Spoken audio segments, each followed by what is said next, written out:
पंडा गुंडा मुचमुंडा सबका है घर बार बनारस।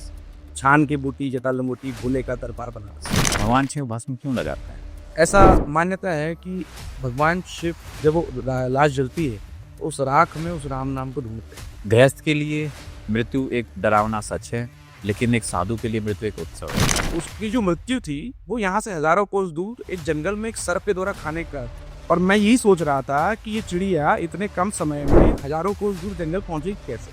मतलब जैसे कोई भी बाण चलाए छोड़ा तो उसकी इतनी सारी कॉपीज बन गई। मुझे लगता है कि भगवान शिव एकमात्र देवता ऐसे हैं जो किसी प्रकार से बायस्ड नहीं हुई, वो सबको समान दृष्टि से देखते। शुक्राचार्य जो है भगवान विष्णु से बहुत नाराज हो गए और अपने क्रोध में इतना हुए कि वो भगवान विष्णु को उन्होंने श्राप दे दिए। असुरों को खत्म करना, संसार में धर्म की स्थापना करना, वो तो भगवान विष्णु करते हैं। तो शिव को महाविनाशक क्यों कहते हैं?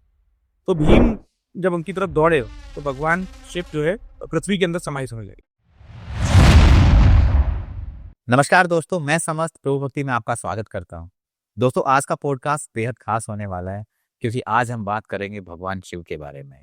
आज बात करेंगे कुछ ऐसी चीजों के बारे में, कुछ ऐसी स्टोरीज जो बहुत कम लोग जानते हैं। मैं स्वागत करना चाहूंगा आज हमारे जो गेस्ट हैं, जो स्पेशल इंदौर से आए हैं, नीलेश पाठक जी, जो पेशे से एक लेखक हैं। नमस्कार। नमस्कार। आपकी एक जैसे हम देख रहे हैं कि आयुध जो बुक है वो आपकी अभी लॉन्च हुई है ना? तो मैं चाहता हूं कि आप थोड़ा सा इसके बारे में बताइए। जी, पहले तो समझ जी बहुत बहुत धन्यवाद। आपने मेरे जैसे एक नए लेखक को आपके मंच पर आने का मौका दिया और मेरी बात रखने का मौका दिया, उसके लिए बहुत बहुत धन्यवाद। बुक के बारे में बात करूं तो ये मेरी पहली बुक है और इस बुक से मैंने एक आयुध माइथोवर्स करके पूरी फ्रेंचाइजी क्रिएट कर रहा हूँ मैं। और इसका पहला भाग है जिसका नाम है भस्मांग पर्व। इसके आगे 4 भाग और आएंगे और उन सभी भागों में आपको सनातन धर्म से जुड़े हुए कई रहस्यों के बारे में पता चलेगा। और मैंने इसको फिक्शनलाइज किया हुआ, ये पूरी तरह से कल्पना है, पर जो मर्म है, जो इसके पीछे का ज्ञान है, वो पूरी तरह से आपको सनातन धर्म से मिलेगा। सबसे खास बात है आयुध भस्मांग पर्व की, जब आप इसको पढ़ते हैं तो आपको लगता है जैसे कोई आप big budget Hollywood super hero film देख रहे हो जो हमारे सनातन धर्म से जुड़ी है। गृहस्थ के लिए मृत्यु एक डरावना सच है, लेकिन एक साधु के लिए मृत्यु एक उत्सव है। गृहस्थ के लिए इसलिए क्योंकि वो मोह में फंसा हुआ है। आप मोह को कैसे देखते हो? सर देखो, मोह तो क्या है हो जाता है, पर वास्तविकता में हमारा जो धर्म है ना, वो सनातन धर्म की सबसे बड़ी खास बात यही है कि हम सबसे मुक्त होने की बात करते हैं। एक कहानी सुनाता हूँ आपको मैं, बहुत अच्छी कहानी है। एक बार एक आदमी, वो ऐसे ही बहुत मोह में था, तो कहीं यात्रा कर रहा था, किसी ट्रेन में जा रहा था, तो और परेशान था वो। बट सडनली उसने देखा कि उसकी सामने वाली सीट पर बर्थ पर एक साधु बाबा बैठे होंगे। तो उन्होंने अपने हाथ में सोने की अंगूठियाँ, राधा डो की घड़ी, चेन मेन, रेबन का चश्मा लगा रखा है और शरीर पे जो है भगवा पहन रखा है और बिल्कुल ऐसा लग रहा था मॉडर्न साधु। जेंजी बाबा लग रहे थे वो। तो इससे बहुत देर तक रहा नहीं गया, देखता रहा वो। बाबा के मन में प्रश्न आया, समझ गए कि यार इसको कुछ न इसके मन के कौतूहल में कुछ ना कुछ निकल रहा है। बाबा ने उससे पूछ लिया, बोले क्या बात है बच्चा, बहुत देर से देख रहे हो, क्या कहानी है? तो बोले बाबा बुरा ना मानो तो एक बात बताऊं, पूछूं? बोले हाँ पूछिए। तो उन्होंने पूछा कि बाबा आप तो सनातन धर्म से हो और आप ये सब अंगूठियां अंगूठियां पहन के आपको भी इन सब चीजों का मोह है? तो बाबा कहे, बोले इसका प्रश्न मैं तुम्हें, इसके इस प्रश्न का उत्तर मैं तुम्हें अगले स्टेशन पे दूंगा। अगला स्टेशन आया और बाबा कहे चलो चाय पी के आते हैं। तो उसको लेके गए और चाय पीने से पहले बाबा ने अपनी राडो की घड़ी, सारी अंगूठियां, चश्मा वश्मा सब उतार के सीट पर रख दिया और बाहर आने लगे। तो उसने पूछा बाबा ये सब महंगी चीजें हैं? अरे बोले कोई नहीं ले जाएगा। तो फिर भी इसके मन में संशय था क्योंकि मोह था, आज लाखों रुपए की अंगूठियां थी, घड़ी बहुत महंगी थी। फिर चले गए साथ में, चाय पीने लगे, चाय पी। बाबा ने कहा "ये और पी, मेरी चाय बहुत अच्छी थी।" तो एक चाय का और ऑर्डर दिएगा, इतने में ट्रेन ने हॉर्न दे दिया। तो इसने कहा बाबा ट्रेन ने हॉर्न दे चले? बोले नहीं बच्चा तुम जाओ, अब तो हम तो चाय पी के जाएंगे। अरे बाबा साहब आपकी अंगूठियां वगैरह सब पड़ी हुई है वहां पे। अरे वो किसी ने दी थी, मुझे थी, अब किसी और को मिली, हमें उन चीजों का मोह नहीं है। तो मोह का मतलब ये नहीं होता है कि, इस कहानी से जो समझ में आता है कि मोह का मतलब ये होता है कि आपने कोई चीज हासिल कर ली है, आप उसके प्रति आसक्त कितना है, उसके होने ना होने से कितना फर्क पड़ता है, वो वास्तविकता में दिखाता है कि आप मोहवादी हैं या नहीं। अगर किसी चीज के होने के ना होने के कारण आपको कोई फर्क ना पड़ता हो तो आप बिल्कुल मोह नहीं। यहाँ तक कि जो हमारा सिद्धांत कहता है, मोक्ष की बात करते हैं, तो मोक्ष क्या है? मरने के बाद मोक्ष मिलता है क्या? मोक्ष जब इतनी अच्छी चीज है तो जीवन दुख में प्राप्त होनी चाहिए। और मोक्ष वास्तविकता में दो ही शब्दों का अर्थ है, एक है मोह और दूसरा है क्षय। इन दोनों को मिला के करते हैं तो मोक्ष बनता है। जब आपका मोह क्षय हो जाता है तभी मोक्ष मिल जाता है। तो मोक्ष कोई स्थान नहीं है, मोक्ष तो स्थिति है। क्योंकि कई बार ऐसा भी देखा गया है ना कि जब मृत्यु भी होती है तो जी मरते टाइम भी कुछ इच्छाएं रह जाती है, इसलिए हमारा अगला जन्म होता है। और जब हम अपनी इच्छाओं को त्याग देते हैं, जब परमात्मा में विलीन हो जाते हैं, तो फिर हम मोक्ष की तरफ आगे बढ़ना स्टार्ट कर देते हैं। नहीं, मोक्ष का इच्छाओं का देखो सर ऐसा है, इच्छाएं तो अनंत है और हमारे जितने भी धर्म ग्रंथ है वो बोलते ही वही ने इच्छाओं पर अंकुश लगानी। क्योंकि मन जो है ना, मन की गति बहुत तेज है और बहुत मन जो है, अगर आपने मन पर कंट्रोल करा है तो ये सबसे अच्छा नौकर है। ये आपको ऐसी चीजें करके देगा कि आप जानते नहीं। और अगर मन ने आपको नौकर बना लिया तो फिर वो ऐसी चीजें आपसे करवाएगा कि आप कुछ नहीं कर पाओगे जी। तो मन पर नियंत्रण ही सब कुछ है। तो मोक्ष को आप कैसे देखते हो? मोक्ष जीवन ही प्राप्त होता है। आप मोह को सही कर दीजिए, अपनी चीजों को मोह छोड़ दो। मोह छोड़ दी। आपको आगे बढ़ने के लिए नहीं रोक रहा हूँ, आपको किसी चीज को कमाने के लिए नहीं रोक रहा हूँ, आपको पैसा कमाइए।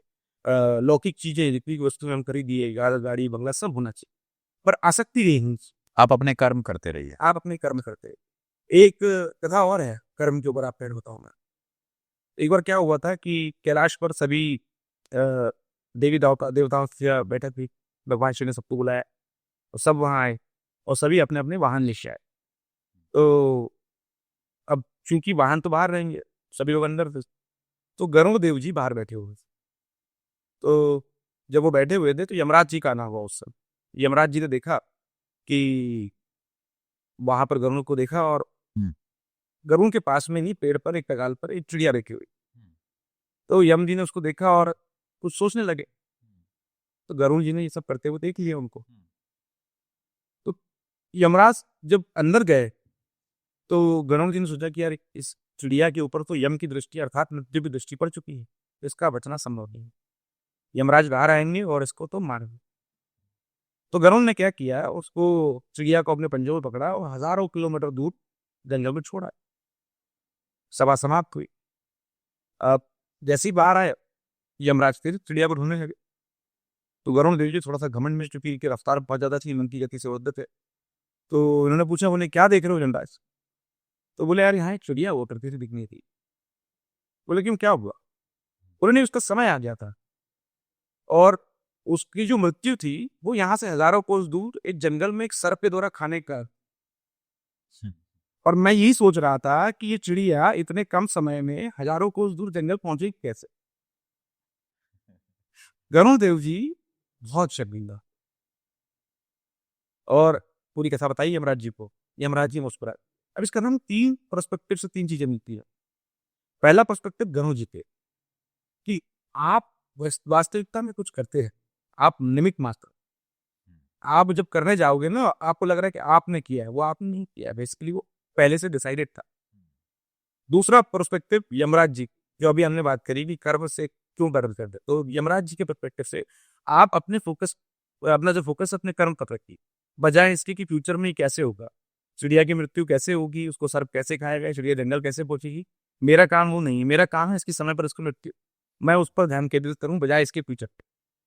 और तीसरा और सबसे इंपॉर्टेंट मनुष्यों के लिए, वो चिड़िया के पर्सपेक्टिव से, आप न मृत्यु से डरिए, आप न यम से डरिए, आप न गरुड़ से डरिए।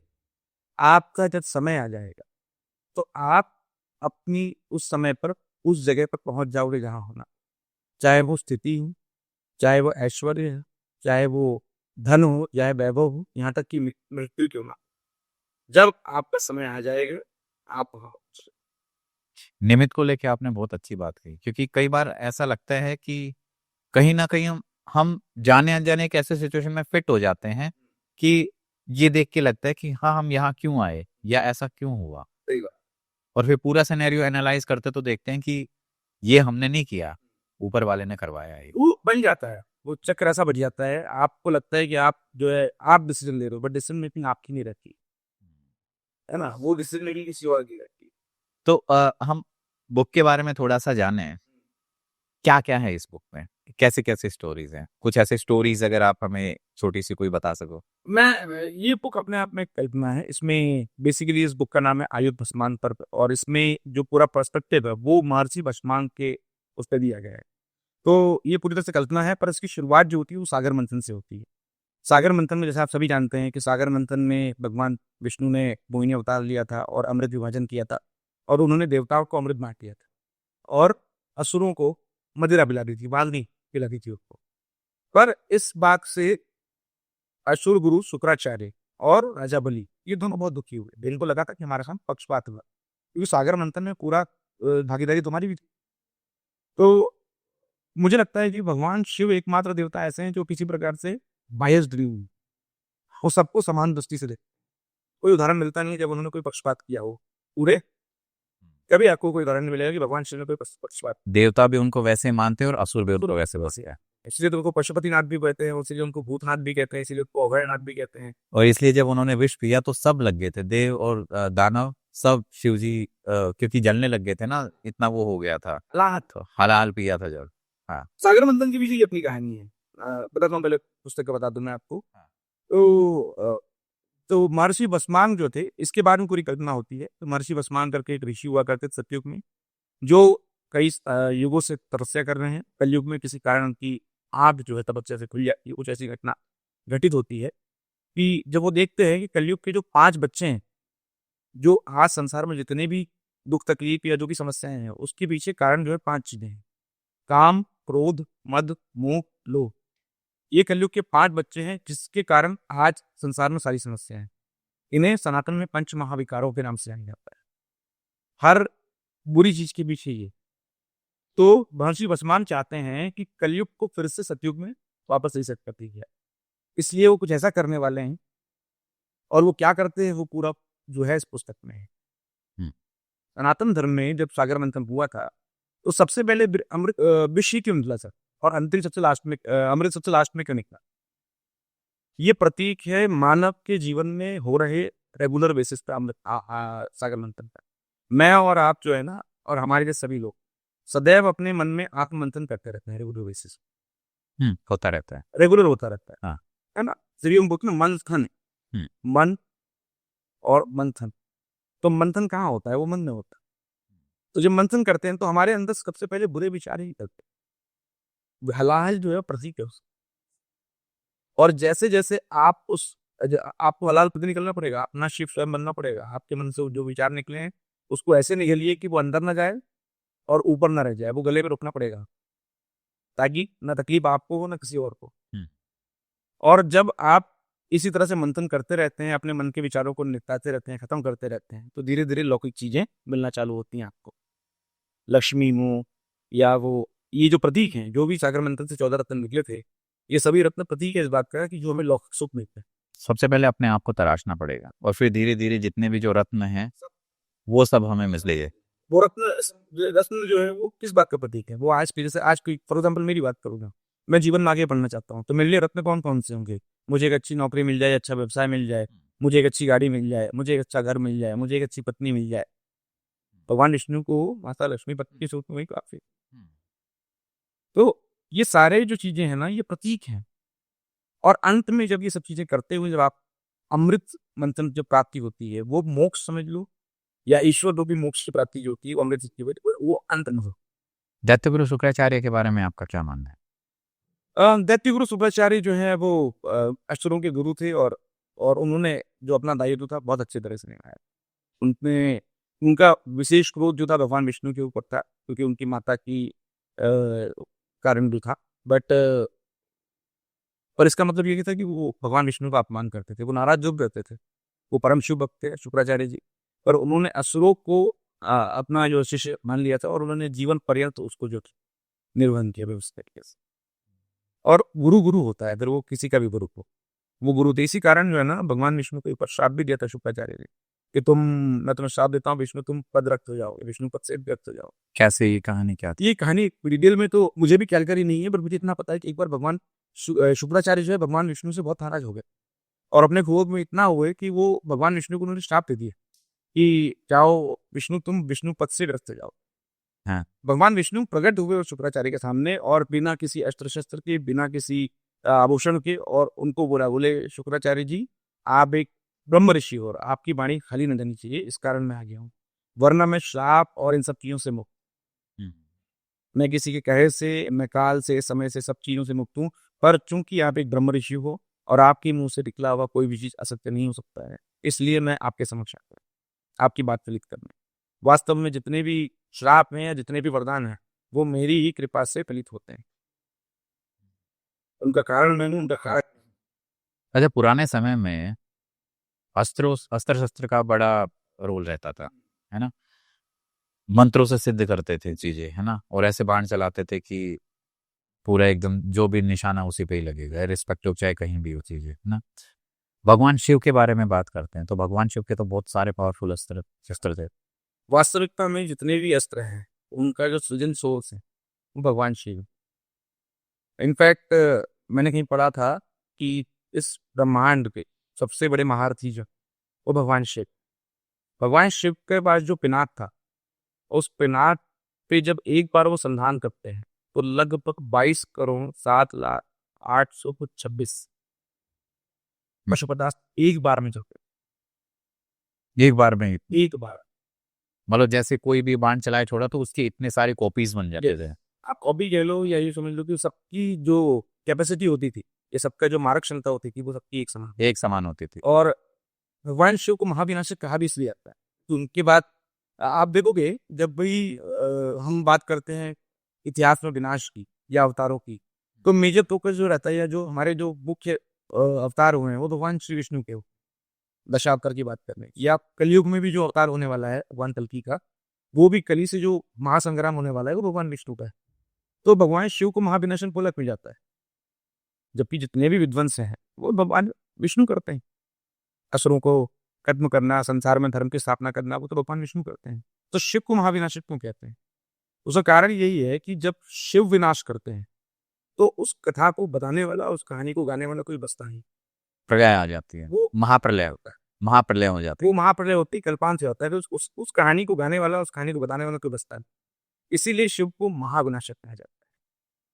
आपको कथाएं नहीं मिलेंगी, एकमात्र कथा मिली कि त्रिपुरासुर का वध किया था उन्होंने, और उसमें भी उन्होंने पिनाक से सिंगल पशुपदास छोड़ा था, और त्रिपुरासुर की तीनों नगरियां एक बार में खत्म। कि ये कहानी के ये एक असुर थे, 3 भाई थे एक्चुअली, मायासुर के भतीजे थे तीनों, और ये भगवान शिव के परम भक्त थे। तो इन्होंने ब्रह्मा जी को प्रसन्न करके एक वरदान मांगा था कि हमें 3 लोक बना के दो, और उन तीनों लोकों, हमारी मृत्यु तभी हो जब ये तीनों लोग एक साथ नष्ट हो। ये संभव नहीं था। और जब इस वरदान को प्राप्त किया, तो इन लोगों को लगा कि हम तो अमर हो गए, अब हमें मारने वाला कोई बचा नहीं, क्योंकि इस पूरे ब्रह्मांड में ऐसा कौन है जो एक तीर से तीनों नगरियां नष्ट कर देगा। तो उसके बाद जब उन्होंने उत्पात मचाना शुरू कर दिया, तो देवता भगवान विष्णु के पास गए कि प्रभु आपकी बारी है, इन्होंने तो परेशान कर दिया। तो भगवान विष्णु ने इंद्र को कहा कि वो जिसने शिव को प्रसन्न कर लिया है, उसके विरुद्ध कुछ भी कर पाना संभव है। तो इंद्र ने कहा कि फिर ये कैसे चलेगा प्रभु, ये तो इन्होंने तो उत्पात मचा रखा है। बोले इनकी हरकतों के कारण भगवान शिव को पीतूंगे और शिव ही इनका अंत करेंगे। और वो समय है, भगवान शिव जब फाइनली नाराज हुए उनके हरकतों से, तो भगवान शिव ने पिनाक से पशुपतास्त्र संधान किया और तीनों नगरियां नष्ट करी, और उसके बाद फिर पूरी सृष्टि को और त्रिपुरासुर से अटैक करवाया। ये उस टाइम चला था। ये उस समय से ये चला।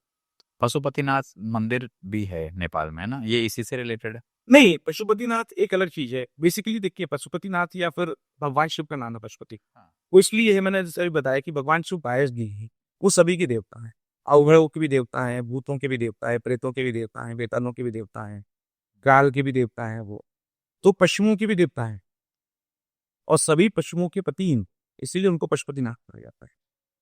और पशुपतिनाथ की कहानी ऐसी है कि जो मान्यता है कि केदारनाथ और पशुपतिनाथ ज्योतिर्लिंग जो है, ये आपस में जुड़े हुए हैं। पशुपतिनाथ ज्योतिर्लिंग जो है, पशुपतिनाथ में भगवान शिव के मुख के दर्शन होते हैं, और केदारनाथ में भगवान शिव के पीठ के दर्शन होते हैं।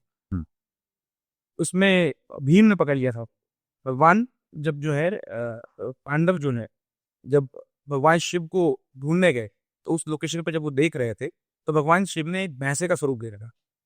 तो भीम ने देखा कि एक पर्टिकुलर भैंसा बहुत ही दिव्य दिख रहा था, उसका आकार प्रकार वास्तविकता से भगवान, तो समझ ले कि ये भगवान। तो भीम जब उनकी तरफ दौड़े तो भगवान शिव जो है पृथ्वी के अंदर समाई समझ लगे। तो भीम ने उनकी जो कुबड़ थी उस कुबड़ को पकड़ लिया था ऊपर से। हम्म। आज आप केदारनाथ ज्योतिर्लिंग को भी देखोगे ना, तो उसका जो स्वरूप है वो एक कुबड़ जैसा है। हाँ, और वो जो मुख निकला था वो पशु पशु। के नारे पर। ये दोनों आपस में कनेक्ट हो जाए। ऐसे कोई और ज्योतिर्लिंग भी आपस में कनेक्ट? पंच केदार जो है ये वहां पर, ये उत्तराखंड में। हाँ। उत्तराखंड में जो पंच केदार है वहां पर भगवान के विभिन्न स्वरूपों के दर्शन होते हैं। कहीं पर भुजा के दर्शन होते हैं, कहीं पर उनके जो है छाती के दर्शन होते हैं। अलग अलग जगहों पर पंच केदार है। तो जो भी केदारों के दर्शन करने जाता है उसको पंच केदारों के दर्शन करने चाहिए। तो भगवान के पूरे स्वरूप के दर्शन होंगे और उस अंतिम दर्शन जो होता है वो पशुपतिनाथ का होता है। तो आपको भगवान शिव के पूरे स्वरूप का दर्शन होता है। जैसे उज्जैन है, उज्जैन के अंदर तो जब भस्म की हम बात कर रहे हैं तो वहाँ तो भस्म आरती होती है। इतना पॉजिटिव एनवायरनमेंट हो जाता है वहाँ तो।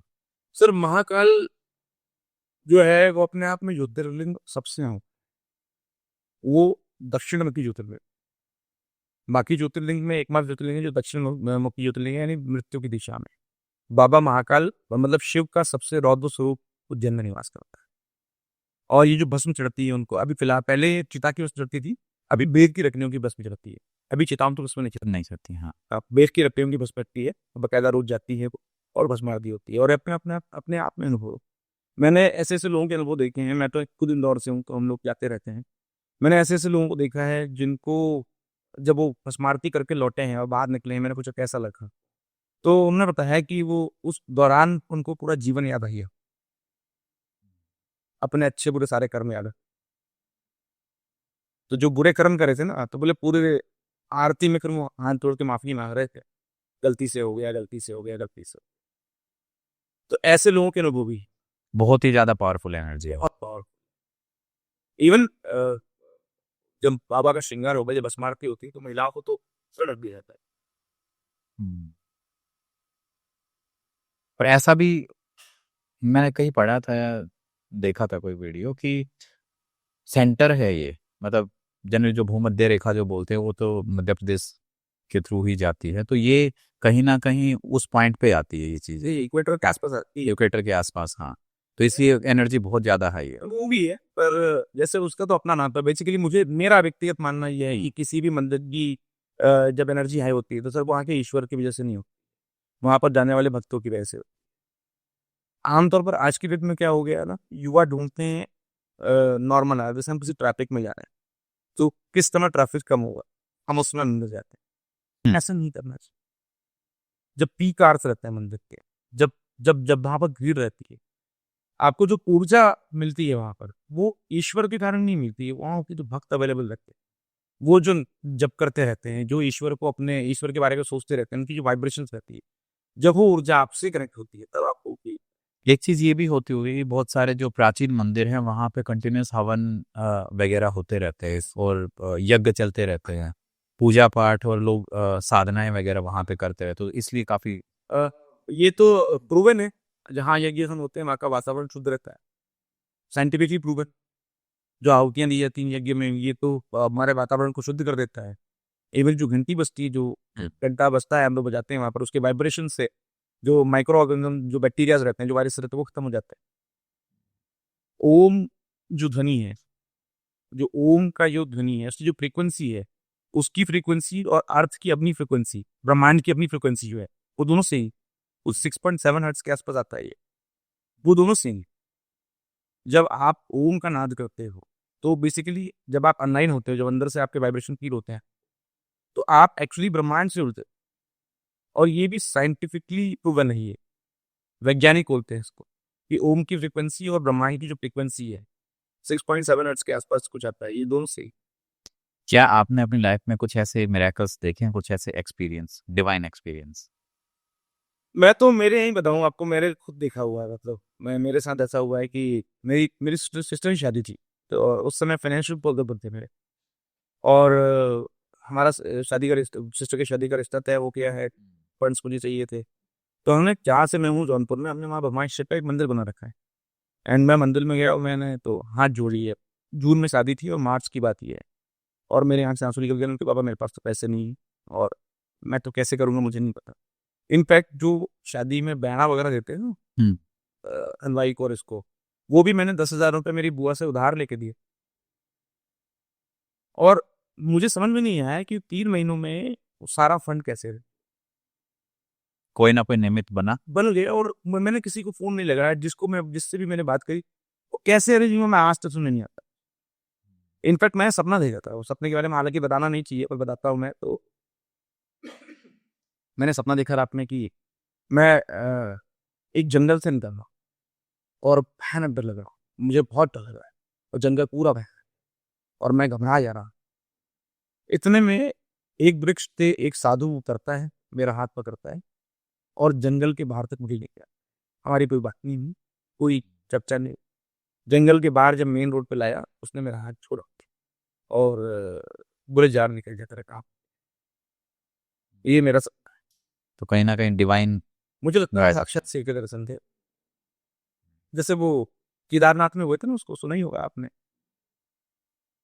कि 6 महीने का समय बदल दिया था भगवान शिव ने। आप स्टोरी बताओ, मतलब मुझे पता है लेकिन मैं चाह रहा हूँ कि ऑडियंस भी जाने। हाँ। तो वो है कि एक जो भक्त था वो भगवान केदारनाथ के दर्शन करने बहुत सालों पहले की बात है और ये शायद सत्य घटना है। तो वो दर्शन करने पहुंचे भगवान केदारनाथ के, और जिस दिन वो पहुंचे, पैदल चल के पहुंचे थे, महीनों लगे थे उनको पहुंचने में।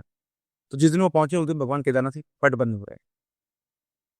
तो उन्होंने पुजारी से रिक्वेस्ट करी कि पुजारी जी मुझे दर्शन कर लेने दीजिए, और ना मैं वापस जाऊंगा तो मुझे जाने में 3-4 महीने लग जाएंगे, फिर मैं वापस आऊंगा तो फिर तब तक फिर पट बंद होने हो जाएगी और मैं इतनी दूर से आया हूँ तो कैसे करे। पुजारी जी ने कहा कि चूंकि आरती कर चुका हूँ मैं, अंतिम आरती हो चुकी है साल की और मंदिर बंद हो चुका है, मंदिर खुलेगा, अब तुम अगले साल।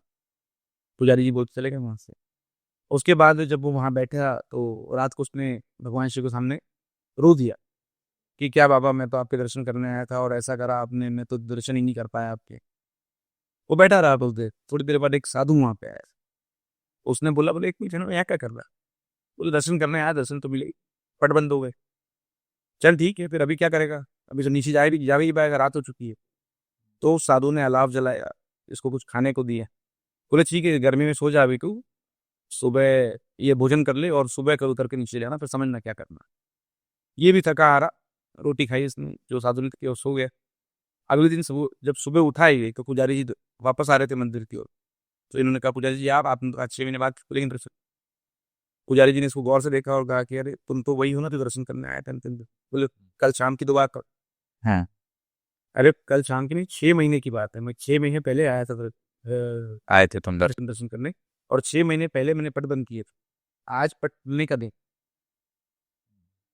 तो इसने पूरी बात पुजारी को बताई, पुजारी जी ने हाथ जोड़ लिए थे, बोले बाबा स्वयं आए थे उस दिन।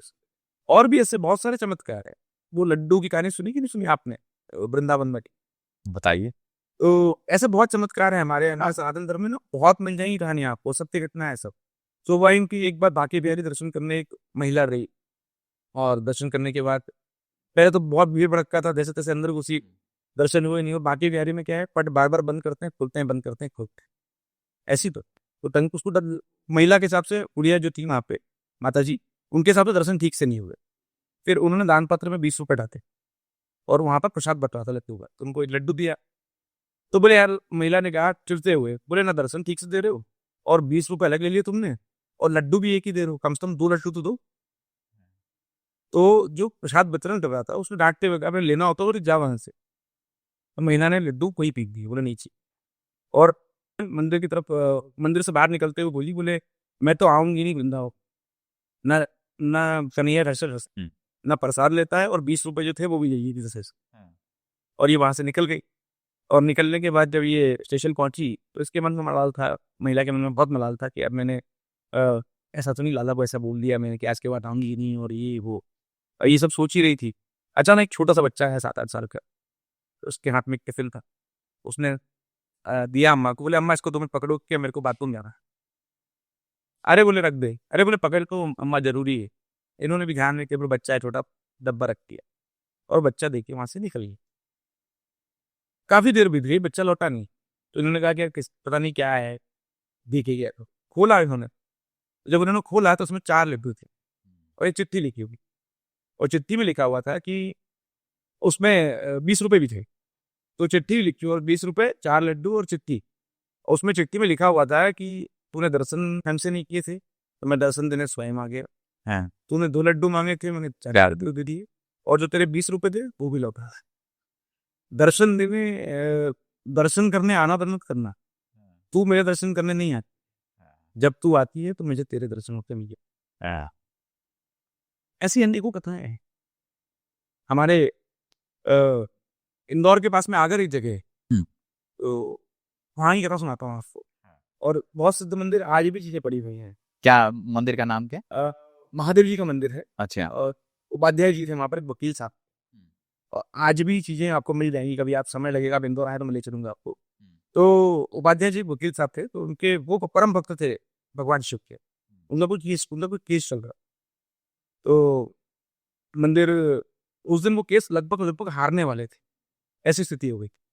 और चूंकि ये शिव के परम भक्त थे, तो ये वहां मंदिर बैठ गए, हाथ जोड़ लिए, और ऐसे ध्यान मग्न हुए कि वो केस की तारीख पे जाना भूल गए।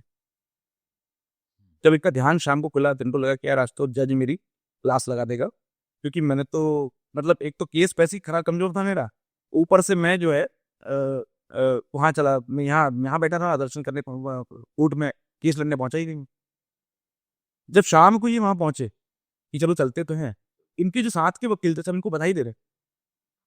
बोले उपाध्याय जी क्या केस लड़ा आपने? अरे बोले कैसी बात कर रहे हो, मैं तो था ही, मैं तो मंदिर में बैठा हुआ। मैं तो मंदिर में था। अरे बोले कैसी बात कर रहे हो, आपने केस लड़ा, आप केस जीते हो, और केस जीतने के बाद जो हस्ताक्षर होते हैं आपके हस्ताक्षर है वहां देखिए आप, उस पर बकायदा उनके हस्ताक्षर थे।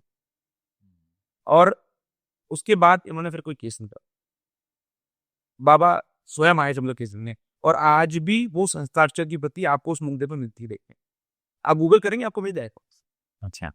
आज भी अवेलेबल। तो आपने जो बात करी कि ऐसे दिव्य किस्से, तो दिव्य किस्से तो बहुत ऐसे, और दिव्य नहीं बोलूंगा मैं, जो कि लौकिक है हमारे ईश्वर। हमारे जो ईश्वर है ना, परमात्मा जिनकी हम बात करते हैं, उन्होंने अपने आप को इतने बोलते ना, देखने योग्य शरीर अपने आप को कर दिया है कि आप आराम से उनकी अनुभूति कर सकते कि हमारा भक्ति भाव ऐसा होना चाहिए कि हम भगवान को अपने वश में कर लें, भगवान खुद आ जाए। हैं। वो तो रेडी बैठा है, हाँ। वो तो रेडी बैठा है कि तुम तो बोलो तो सही, आप उतारो तो सही, मेरे को कोई काम नहीं, मैं आप ही के लिए। सनातन धर्म में ईश्वर को आप हर स्वरूप में प्राप्त कर सकते,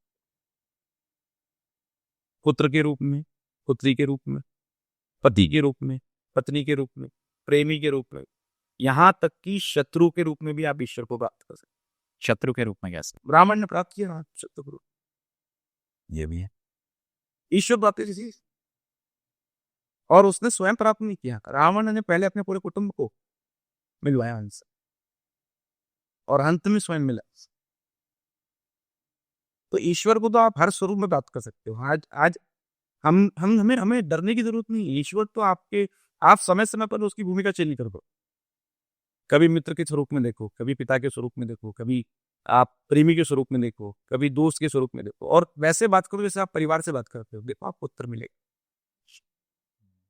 ये कहानी जो लिखी है मैंने, ये मेरे प्रश्न का उत्तर ही तो है जो भगवान शिव ने मुझे दिया। मेरा एक प्रश्न कहा कि क्या मेरे लिए कुछ है, मैं कुछ कर पाऊंगा? उसका उत्तर है एक भगवान का। जब आप लिख रहे थे तो कुछ ऐसे मिरेकल्स हुए आपके साथ, मत आइडियाज नए नए कैसे है, क्योंकि इसमें बहुत सारी चीजें हैं। हाँ। सोचने में, जब बताऊँ आपको, हम्म। जब मैं जाता था ना, तो मेरे दिमाग में सिर्फ किसी, मैं 2-3 चीजें सोचता था। मैं हर साल केदारनाथ दर्शन करने जाता हूँ, फिक्स है मेरा, हर साल में से आता हूँ। तो जब मैं सोचता था किताब के बारे में, तो मैं इसके कंटेंट के बारे में नहीं सोचता था, मैं सोचता था कि शिव भगवान मुझे कुछ ऐसा बताइए जो मैं लिख दूं उसके। हाँ। तो भगवान शिव ने जो है पूरी प्रेरणा दी है श्री। अच्छा, जैसे अभी मैं इसमें पढ़ रहा हूँ कि भस्मांग बोले, मैं तो अनंत काल की तपस्या में लीन था, पर स्वयं की आवश्यकता ने मेरी तपस्या तोड़ दी। तो ये थोड़ा सा इसका आगे पीछे बताइए जरा, क्या था? इसमें क्या है कि भस्मांग ने ये कल्पना काल्पनिक पात्र हैं। भस्मांग सालों, कई वर्षों से, लाखों वर्षों से सतयुग से तपस्या करनी है, और उनका जो आशय था तपस्या को पूर्ण करने का, वो भगवान कल्कि के दर्शन करने का था। पर चूंकि आज की जो युग संसार, आज का जो संसार है, इसमें काम क्रोध मद मोह लोभ, इन 5 विकारों ने इतना ज़्यादा प्रभावित कर रखा है कि बसमान की तपस्या टूट गई उससे। तो बसमान चाहते हैं कि कलयुग को फिर से सतयुग में रीसेट कर दिया जाए और उसके लिए तो भगवान शिव के द्वारा दिए गए 3 समय तत्व जो हैं, जो भूत, भविष्य और वर्तमान को पृथक रखते हैं। जो वर्तमान तत्व है, वो असुरों के पास है। क्यों? क्योंकि वर्तमान कलिकाल है। जो भविष्य तत्व है, वो नागों के पास है, वो नागलोक में है। और जो भूत तत्व है, वो मनुष्यों के पास में है। ताकि मनुष्य भूतकाल में जो हमारी जो कथाएँ हैं, जो महागाथाएँ हैं, उनसे मिलने वाले जो निर्देश हैं या उनसे मिलने वाले जो उदाहरण है, उससे मिलने वाला जो ज्ञान है, उसको ध्यान में रखते हुए अपने जीवन शैली को मेंटेन करें। कि जो लर्निंग है वो हमें पास से मिलेगी। पास से मिले, इसलिए भूतकाल के तत्व है, वो मानवों के पास है, कहानी के नाम से। पर मानव जो है उसको नजरअंदाज करता है। वास्तविकता में भविष्य देखने की शक्ति आदि के पास होती है। जो लोग बोलते हैं ना कि आप स्वयं का भविष्य देख सकते हो, कैसे? देख सकते हो, आपको पता होता है, आंशिक रूप से रहता है, स्ट्रांग होता है बस ये। हम बोलते हैं ना किसी के पास सिद्धि कैसे होगी, उसने उस पर ध्यान इतना केंद्रित किया। उदाहरण के तौर पर मुझे पता है शाम को 7 बजे बाद में क्या करने वाला हूँ। ये आपकी प्लानिंग हुई। ये प्लानिंग हुई। हम्म। तो आज जो आप डिसीजन ले रहे हो, बेसिकली देखिए समय जो है ना भ्रम जैसा है। समय जो है एक भ्रम जैसा है। भूतकाल कुछ हो चुका है, क्या आप उस पर कुछ कर सकते हो? कुछ नहीं कर सकते। भविष्य जो है वो कई सारी संभावनाओं का एक बोलते ना पिटारा है। आपके लिए कौन सी संभावना है, कुछ नहीं कह सकते। शायद मैं शाम को ट्रेन से निकल जाऊं, शायद ट्रेन का टिकट ना हो तो मैं एयरप्लेन से निकल जाऊं, शायद दिन का टिकट ना हो तो बस से निकल जाऊं, शायद मेरा प्लान चेंज हो जाए, मैं रात को दिल्ली स्टे कर जाऊं। हम्म। बट उसको प्रभावित कौन करता है? हमारे वर्तमान में लिए गए निर्णय। आज जो हम निर्णय लेंगे वही हमारा जो वर्तमान स्थिति है, भूतकाल में लिए गए हमारे निर्णयों का परिणाम है। आज जिस भी स्थिति को, अच्छी स्थिति में हो, बुरी स्थिति में हो, परेशान, खुश हो, आपने जो भूतकाल में निर्णय लिए थे, ये उनका परिणाम। और आप जो आज निर्णय लेंगे, ये आपका आने वाला कल से। आपने कभी किसी साधु संत या दिव्य पुरुष से कभी मिले हो आप? कह नहीं सकता हूँ मैं, मुलाकात ऐसे किसी व्यक्तिगत में बात करूँ। दिव्य संत, दिव्य पहले तो संत दिव्य कैसे हो सकता है? दिव्य नहीं होता कोई भी, संत संत होता है। अगर उसके अंदर वो दिव्यता का भाव होगा ना, तो वो संत से नहीं होता वहाँ। दिव्यता यहाँ पे मतलब है कि ऑरा काफी पॉजिटिव, क्योंकि ये एक जर्नी होती है कि जब हम इस फील्ड में मतलब साधु संत का जीवन व्यतीत करते हैं तो धीरे धीरे नाम जाप तब से हम अपना ऑरा पॉजिटिव करते हैं। हाँ, दर्शन करने के प्राप्त सौभाग्य प्राप्त हुए मुझे। हनुमान जी के साथ दर्शन करे मैंने, इंद्रेश जी के दर्शन करे मैंने, है ना। हमारे इंदौर में कभी एक बाल व्यास हैं, 8 वर्षीय हैं, तो विष्णु प्रिया अभी जी, अभी हाल ही में उनके दर्शन करे मैंने। वो 8 वर्ष की बालिकाएं, आप देखोगे यूट्यूब भरा पड़ा हुआ है, और उतना बढ़िया भागवत करती हैं वो, इतने बढ़िया भजन गाती हैं। उनसे मिला तो आप मानोगे नहीं, वो मेरे मित्र की बेटी है, मेरे अच्छे मित्र हैं, मेरे बड़े भाई जैसे हैं, विकास जी, उनकी पुत्री हैं। तो जब मैं उनसे मिला ना, तो मेरे मुंह से शब्द नहीं निकल रहे थे। होता है ना आपके मन में, किसी व्यक्ति के सामने आप जब, जैसे आपने दिव्य संत की बात कही, तो मैं इनको बोलूँगा जिनका ऑरा स्ट्रांग होता है ना, आप उनके सामने बहुत बात नहीं करते, आपका मन जो है ना शांत हो जाता है, उथल-पुथल खत्म हो जाती है आपकी। जब उथल-पुथल खत्म हो जाती है तो क्वेश्चंस खत्म हो जाते हैं। फिर आप उनको निहारते हो, दर्शन करते हो, उतना ही बोलते हो जितना आवश्यक है। और कभी किसी अघोरी से मिले? हाँ, एक बार मिला था मैं, बनारस में मिला। बहुत देर तक चर्चा हुई, बहुत सारी बातों पे चर्चा हुई। फिर उन्होंने चिलम जलाई और मुझसे बोले पियोगे? मैंने कहा नहीं बाबा, मैं तो बस बैठो।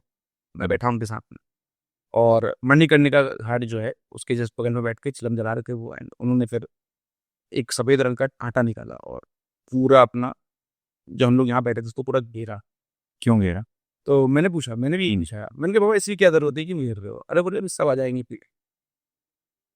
सब में कौन? जो आसपास जो उधर है भूत प्रेत की जो सेना उधर बैठी है। हाँ, तो बोले ये तेरे लिए कर रहा हूँ, हाँ। हमें तो जरूरत नहीं है, हम तो मिलते जुलते रहते, हमारी बातचीत है। तेरे लिए सुरक्षा, जब तक ये चिलम जलेगी तब तक इस घेरे से बाहर मत चल। काफी देर बैठा मैं, कभी घंटों बैठा था उसके साथ में। अंत में मैंने उनको 100 रुपए दिए तो नहीं दे रहे थे वो। बोले यार हम इन सब चीजों में नहीं पड़ते। क्या बात है की आपने? ठीक है, मतलब पर्सनल थी? पर्सनल थी। अच्छा। और बहुत अच्छा अनुभव था, बहुत अच्छी बातें कही। वो होता है ना, कभी-कभी कोई संत मिल जाता है आपको, फिर वो आज की डेट में क्या हो गया ना, फिर वो इतनी दक्षिणा दे बेटा, इतनी दक्षिणा दे बेटा, वो उसमें के नहीं थे। उन्होंने बहुत सारा, यूँ कह सकते हैं, मेरा मार्गदर्शन किया। हुँ। उसके बाद मैंने अपने अंदर महसूस किया चीज़ों को उस तरह से देखना। पहले मैं इमीडिएट एक्शन लेता था, मतलब कोई भी स्थिति हुई, कोई भी डिस्कशन हुआ, कुछ भी बात हो, तो मेरा रिएक्शन बड़ा जल्दी होता था। मैं उसका एनालिसिस नहीं करता था कि कितनी बात सही है, कितनी गलत है। उसके बाद से मैं एनालिसिस करना सीख गया कि हाँ यार, ये इसका पॉइंट ऑफ व्यू भी तो सही है, ये भी तो सही बोलता है। गलत क्या है? इसके नज़रिए से ये बात भी तो सही है। तर्क तो हाँ, उसका भी सही, क्योंकि मैं ज़ोर से बोल रहा हूँ या चिल्ला के बोल रहा हूँ, तो इसका मतलब मैं सही नहीं रह पाऊँ। तो वो चीज़ें सिखाई। वो चीज़ सिखाई हमने। रिएक्शन मत दो। अच्छा, चलिए डिटेल में भी डिस्कस करेंगे, लेकिन जैसा नाम से पता लग रहा है भस्मांग, भस्म से रिलेटेड है या फिर किसी को भस्म किया गया हो, भगवान शिव से रिलेटेड है। तो ये रिलेटेबिलिटी कहाँ से आई? सर, ये रिलेटेबिलिटी एक्चुअली जब ये कहानी जब मैं सोच रहा था, तो जो इसका कैरेक्टर है, जो मेन कैरेक्टर जिसके पॉइंट ऑफ व्यू से ये कहानी करी गई है, भस्मा, सो उनको देख कर रखा। फिर मैंने सोचा कि यार, ये चूँकि जो कहानी का सार है, जो इनके पीछे का पूरा मर्म है, जो ज्ञान है, वो उसका ओरिजिन सोर्स भगवान शिव है। तो उनके नाम से भी जुड़ा हुआ होना चाहिए, और उनके भगवान शिव के सबसे प्रिय चीज़ अगर कोई है, तो वो भस्म है। तो मैंने फिर उसको ध्यान में रखते हुए इस कहानी का जो नायक है, उनका नाम भस्मांग है। भगवान शिव भस्म क्यों लगाते हैं? सर बस, बहुत सारी कहानियाँ हैं। पहले तो अगर काशी जाते हैं, तो काशी में कहावत ये है कि जब कोई मुर्दा जाता है, तो उसके डेड बॉडी को ले जाते समय एक बात बोली जाती है, राम नाम सत्य है, राम नाम सत्य है। तो ऐसा मान्यता है कि भगवान शिव, जब वो लाश जलती है, उस राख में उस राम नाम को ढूँढते हैं, और उस नाम की राख को अपने शरीर पर लपेटते हैं। दूसरा, जो संविधान जो जो सनातन धर्म की उस पर बात करें, तो ऐसी मान्यता है कि भस्म जो है प्रतीक है उस बात का, कि सब कुछ अंत हो जाता है और फिर सब कुछ नया शुरू होता है। तो भगवान शिव ही हैं जो सब कुछ अंत करके फिर से पुनः सब कुछ स्टार्ट करते हैं। तो इसी चीज़ को ही रिसेंबल करता है, इसी चीज़ को ही दिखाता है बस। आप बनारस गए हैं कभी? मैं बनारस के पास जौनपुर है, वहीं से रहने वाला वहीं का हूँ। मेरी शिक्षा-दीक्षा पूरी इंदौर में हुई है। बनारस से 54 किलोमीटर दूर जौनपुर है, वहाँ से ही तो बनारस तो आप जाते रहते होंगे। साल में 2 बार जरूर जाता हूँ। क्या क्या एनवायरनमेंट है वहाँ का? कैसा लगता है? बनारस सिर्फ शहर नहीं, बनारस जीवंत अनुभव, मैं बता रहा हूँ। वो एकमात्र जगह है जहाँ पर एक ही गली में आप कचौड़ी खा रहे हो, बगल से लाश लेके आदमी निकल रहा है, वहीं बगल से बारात भी निकल रही है। दोनों चीज़ें एक साथ चलती हैं, किसी को कोई तकलीफ नहीं है। बनारस वो जगह है जहाँ पर कोई आपको गाली देगा, तो आपको आनंद महसूस होगा, बुरा नहीं लगेगा। बनारस ऐसी जगह है। बनारस ऐसी जगह है जहाँ पर आप घंटों घाट पर बैठ जाएँ और गंगा को निहारते रहें, सुबह से शाम हो जाएगी, पता नहीं चलेगा बनारस को देख। अच्छी सब कुछ चाहिए। जहाँ काशी विश्वनाथ भी हैं और भैरव भी है। जहाँ काशी विश्वनाथ भी हैं, बाबा भैरव। अच्छा, कभी ऐसा सुकून आपको कहीं और जगह, किसी और जगह मिला?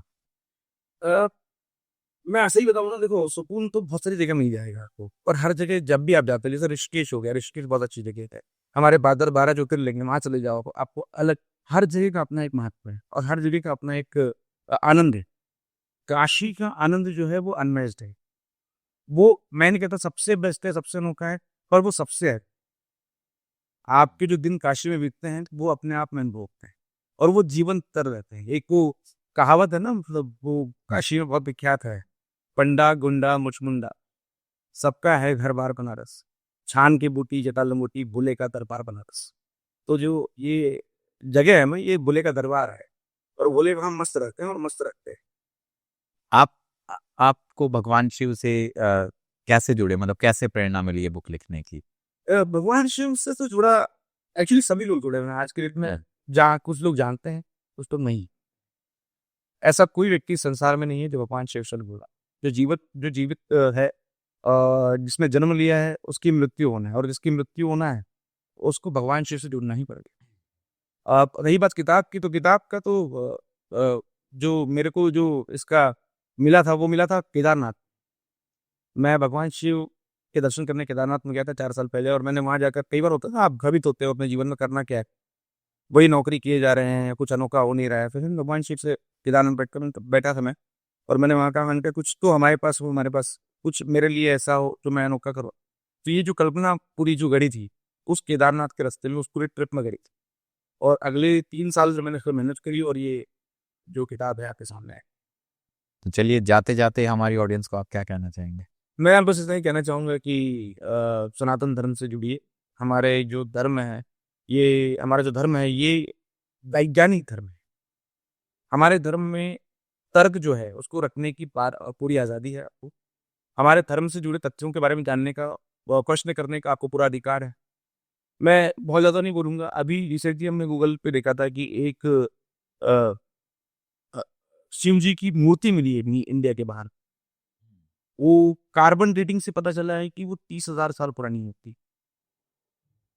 तो एक तो पहले तो वो इंडिया के बाहर है, तो हमने तो नहीं बताया उसके बारे में। दूसरा कार्बन डेटिंग से 30,000 साल बोला है उन्होंने, तो विज्ञान बोल रहा है। तो अगर 30,000 साल पहले शिव जी की वो मूर्ति शिव जी के उस स्वरूप में बनाई गई है, तो उसको बनाने वाला तो कोई होगा। और बनाने वाला अगर कोई होगा, तो उसने शिव जी के उस स्वरूप को देखा तो होगा। तो वैज्ञानिक सटीकता जो है हमारे धर्म की है। आज की युवाओं से सिर्फ मेरा इतना निवेदन है कि सनातन धर्म पर क्वेश्चन उठाने से पहले अपने प्रश्न को खंगालिए। हमारा लिटरेचर, हमारा साहित्य इतना बड़ा है कि आपको आपके सारे प्रश्नों के उत्तर मिल जाए। जानिए, उसके बाद प्रश्न करिए, उसके बाद क्वेश्चन आप करिए। धर्म से जुड़े रहिए। धर्म से जुड़े रहिए। तो ये जो बिना धर्म का है, वो तो फिर उसका कुछ नहीं हो सकता। करेक्ट। उम्मीद है दोस्तों आपको ये जानकारी अच्छी लगी होगी। अगर आपके कोई भी सुझाव हैं तो आप हमें कमेंट्स में ज़रूर बताइएगा। और ये बुक आप अमेज़न से भी खरीद सकते हैं। इसका लिंक हम डिस्क्रिप्शन में डाल देंगे। तब तक बने रहिए हमारे साथ।